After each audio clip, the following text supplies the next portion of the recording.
ലോക്സഭാ തെരഞ്ഞെടുപ്പിന്റെ അവസാന ഘട്ടത്തിൽ പഞ്ചാബിലെ 13 സീറ്റുകളിൽ ശനിയാഴ്ച വോട്ടെടുപ്പ് നടക്കാനിരിക്കെ ക്യാപ്റ്റൻ അമരേന്ദർ സിംഗിന്റെ അഭാവം ബിജെപിയുടെ പ്രതീക്ഷകൾക്ക് മങ്ങലേൽപ്പിക്കുകയാണ്.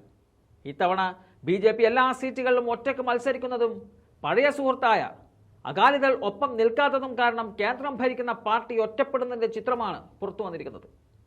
മുൻ മുഖ്യമന്ത്രി അമരേന്ദർ സിംഗ് ബിജെപിയിൽ ചേർന്നതിന് പിന്നാലെ അദ്ദേഹത്തോടൊപ്പം പോയ നിരവധി പ്രാദേശിക പ്രവർത്തകർ നിരാശരായി കോൺഗ്രസിലേക്ക് മടങ്ങി വന്നിട്ടുമുണ്ട്. ക്യാപ്റ്റനും ബിജെപിയിൽ അത്ര സജീവമായിരുന്നില്ല. അനാരോഗ്യം കാരണം മുഴുവൻ പ്രചരണ പരിപാടികളിൽ നിന്നും അദ്ദേഹം വിട്ടുനിൽക്കുകയാണ്. കഴിഞ്ഞയാഴ്ച സംസ്ഥാനത്ത് നടന്ന പ്രധാനമന്ത്രി നരേന്ദ്രമോദിയുടെ ആദ്യ പ്രചരണ റാലിയിലും അമരേന്ദർ സിംഗ് പങ്കെടുത്തിരുന്നില്ല. ക്യാപ്റ്റൻ ബിജെപിയുടെ 5 സ്റ്റാർ പ്രചാരകൻ ആണെങ്കിലും അദ്ദേഹം പ്രചരണത്തിൽ ഏർപ്പെടുന്നില്ല എന്നതാണ് വാസ്തവം.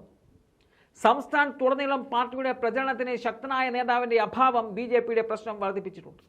അമരേന്ദർ സിംഗിന്റെ ഭാര്യ കോൺഗ്രസ് എംപിയുമായിരുന്ന പ്രണീത് കൗർ അദ്ദേഹത്തിന്റെ പരമ്പരാഗത പട്ടിയാല മണ്ഡലത്തിൽ നിന്നും ഇത്തവണ ബിജെപി ടിക്കറ്റിൽ മത്സരിക്കുന്നുണ്ട്.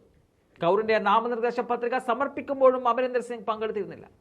അമരേന്ദർ സിംഗിന്റെ അഭാവത്തിൽ കർഷകരുടെ രോഷം ആര് നേരിടുമെന്ന ചോദ്യം സംസ്ഥാന ബിജെപി നേതാക്കളെ അലട്ടാൻ തുടങ്ങിയിട്ടുമുണ്ട്. പട്യാലയിൽ പ്രചരണത്തിന് പ്രണീത് കൗറിനെ കർഷകർ അനുവദിച്ചു. പല ഗ്രാമങ്ങളിലും ബിജെപി നേതാക്കളെയും പ്രവർത്തകരെയും കർഷകർ കടക്കാൻ അനുവദിച്ചില്ല. കർഷകരോട് ചോദിക്കാതെയാണ് കേന്ദ്ര സർക്കാർ കാർഷിക നിയമങ്ങൾ ഉണ്ടാക്കിയത്. ഇതിനെതിരെ 1 വർഷം നീണ്ടുനിന്ന പ്രക്ഷോഭത്തിനൊടുവിൽ നിയമങ്ങൾ പിൻവലിച്ചെങ്കിലും മിനിമം അടിസ്ഥാന വില നിയമം നിലവിൽ വന്നിരുന്നില്ല. പിന്നെ എന്ത് അടിസ്ഥാനത്തിലാണ് ബിജെപി വോട്ട് ചോദിക്കുന്നതെന്ന് കർഷകർ ചോദിക്കുന്നുണ്ട്. പഞ്ചാബ് സിഖ് ഭൂരിപക്ഷമായതിനാൽ രാമക്ഷേത്രത്തിന്റെയോ ഹിന്ദുത്വത്തിന്റെയോ വിഷയം ഉന്നയിക്കാൻ ബിജെപിക്ക് കഴിയില്ല.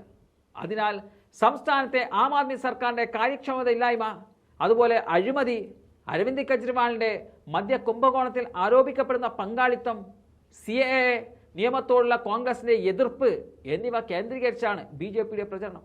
എന്നിരുന്നാലും നാഥനില്ലാത്ത അവസ്ഥയിൽ നിന്നും ബിജെപി എങ്ങനെ കരകയറുമെന്നത് കണ്ടറിയേണ്ടതാണ്.